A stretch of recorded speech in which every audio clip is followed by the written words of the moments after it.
Hello అందరికీ, ఇవాళ మనం వేడివేడిగా పెసర వడలు ఎలా చేసుకోవాలో చూద్దాం. ఫస్ట్ పెసర్లని 6-7 గంటల దాకా నానబెట్టాలి. నానినాక పెసర్లు ఇలా ఉంటాయి. చూడండి, ఈ విధంగా ఉంటాయి పెసర్లు. తర్వాత మిక్సీలో వేసుకోవాలి నానిన పెసర్లని.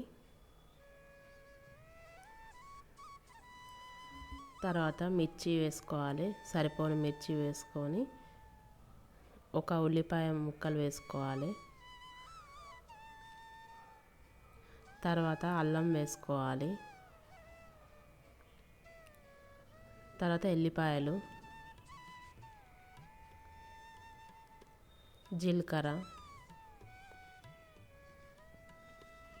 తగినంత ఉప్పు వేసుకొని కొంచెం కచ్చాపచ్చగా పట్టుకోవాలి. మరీ మెత్తగా పట్టుకోవద్దు.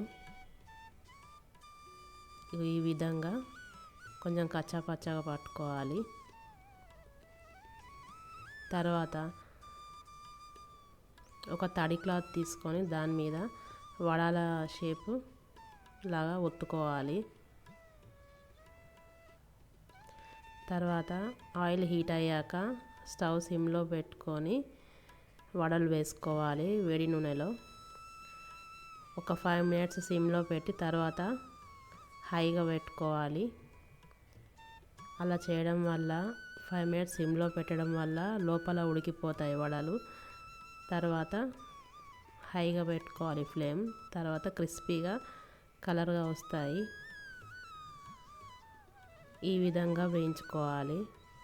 ఈ వడలు తింటే చాలా క్రిస్పీగా, చాలా యమ్మీగా ఉంటాయి.